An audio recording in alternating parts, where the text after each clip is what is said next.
What's up guys, Will here, back again with another video with the local pack dog training.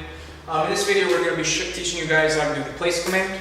The place command is very beneficial to use in your dog's everyday life. It teaches your dog to calm down, to relax in a certain area that you specify for him. Right now he's learned the place command on this little mat here that I built. But you can do the place command on anything. You can do it on a towel, on a mat, whatever, on a chair, on a little elevated surface, whatever you want to choose. And the place command is really beneficial because let's say your dog gets too excited when you have guests, maybe your dog jumps on people, maybe he barks, maybe he whines, whatever it may be. The place command teaches your dog to be calm at all times and that he can't leave the location until you tell him otherwise. You know, so it really teaches your dog to respect boundaries, rules, and limitations, which is structure that your dog really needs to start building that obedience and that well-mannered behavior. So let me show you guys how to go about teaching the place command. It's really easy. You can teach this to your dog very quickly. But there's certain steps that you have to take to get to this. So let me show you what the steps are. Break. Good boy. Break. Good boy. So you're gonna walk up to the mat. Sit. Nope. So he's done this quite a few times. He knows he's gonna go right onto the mat. But I don't want him to. The first time you do this, don't have your dog, rush right onto the mat. Have him calm down, have him sit for a little bit, and then have him walk right over it. So just have him walk past it. If your dog is fearful of the mat, try to start off with a surface that's not elevated. Start off with a mat or a rug. Or if he's fearful of the elevated surface, turn it over upside down. That way it's no longer elevated, and just have him walk over it. Good boy. Good boy. So you can see he's not afraid of the mat. He's done this a few times, just to show you what you would have to do if he was afraid of the mat. So he's not afraid of the mat. So let's now. I'm not going to name the command. I'm not going to say place or anything, even though he knows what it means. I'm not going to say it yet. First, I want him to understand what the activity is that we're trying to get him to do. Sit. Good boy. So I'll have him sit before. Like I said, I don't want him to rush on there, and then I'll just, as if it were his first time, I'm just going to guide him on there.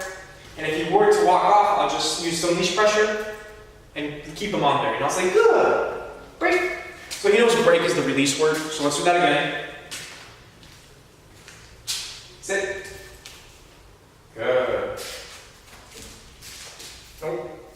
There you go. So you just use some leash pressure to make sure he stays on the platform, right? So now he understands what the activity is. And as you start to do this, challenge him, maybe walk away. If he were to step off, just say nope and keep him on the plate. Now that he's familiar with the activity, you should do this a few times. First, you can start to name the activity with the command word place. So break. So then again, walk up to the plate, sit. Nope, sit. Good boy. Place. So he walks right up to it. He knows what the place command is. He knows what it means. If your dog, you're going to say place and your dog is just going to be like, what do you want me to do? That's when you come in as the handler, as the trainer, or as the dog owner and use your body language. You step up to the plate, use your body language to guide him, and use a little bit of leash pressure to guide him onto the plate.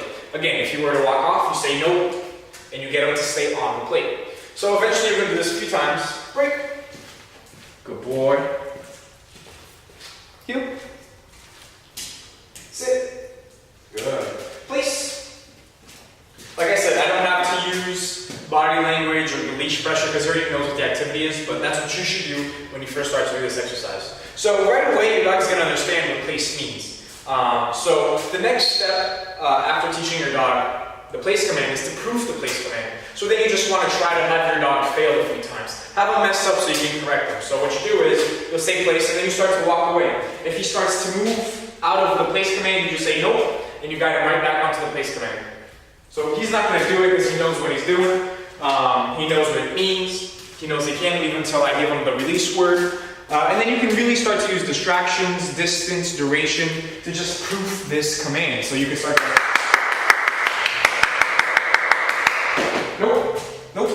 So you saw there, he was about to break command. I was distracting him, clapping. I bent over. I made myself more approachable. I was making it look like I was inviting him to me, but he knows he can only leave there with the release word. So he was about to mess up, so I helped him out and I said no. He also knows that the word no means go back to where you were.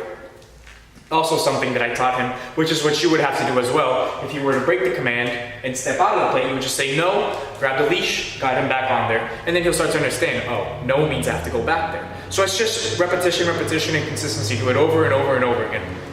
So you just start to prove it. You can start to add distractions. Make sure he doesn't break it.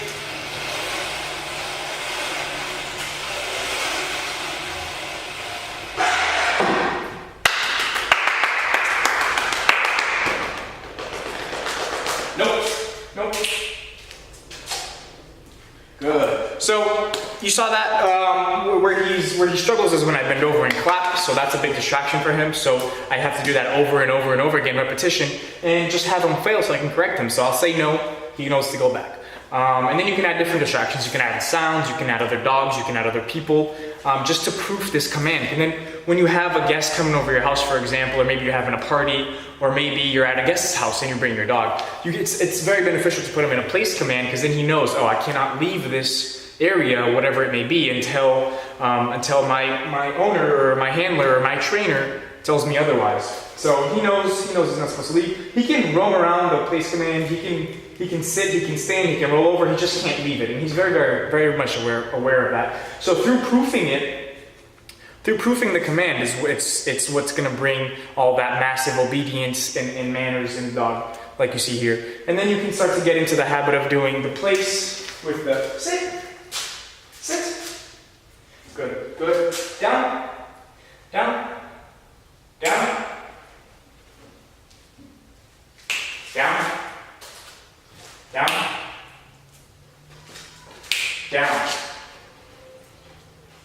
Good boy. So as you saw, that wasn't pretty. It took me a few times to get him to lay down. He's distracted because there's a fly roaming around and he really wants to get at it. But just so you can see, that's good. The flies are good. Nope. No, sir. So the fly is really distracting him right now, which is good because the fly is getting him to break the command, but it's giving me the opportunity to correct him and let him know that I don't want him to do that I want him to do what I'm asking, and he's respectful of it. I tell him no, he'll go back onto the plate. I didn't even have to use the leash pressure. At the beginning stages, you're gonna have to use a lot of the leash pressure over and over again until he understands that the word no means go back to where you were. So that's very good, very, very helpful. And then when you have a guest come over, or you have a party or whatever, and he's getting too excited, he's jumping on people, he's barking, he's whining, whatever, give him a place command, tell him to sit down and to lay down, and then he'll calm down, and then he'll understand, like, oh, I'm supposed to be calm right now, I'm not supposed to be all riled up, all this energy. So really, teach your dog the place command, have him do it multiple times of the day, for hours of the day. You know, don't let your dog roam around, free roaming around the house. Don't give your dog all that freedom. Not yet. If he's not well-mannered, well-behaved, do not give him freedom. You know, let him know that it's your house, it's your domain. All he has is that little platform right there. And then eventually, as he gets better, as he gets more well-behaved, more well-mannered, then you can give him more freedom. But at the beginning stages, it's very structured, rules, boundaries, and limitations. So good luck with your dogs, guys. Thank you so much for watching. Will from the Local Pack Dog Training. Let me know if you guys need any help. I'm always here to help. Good luck with your dogs.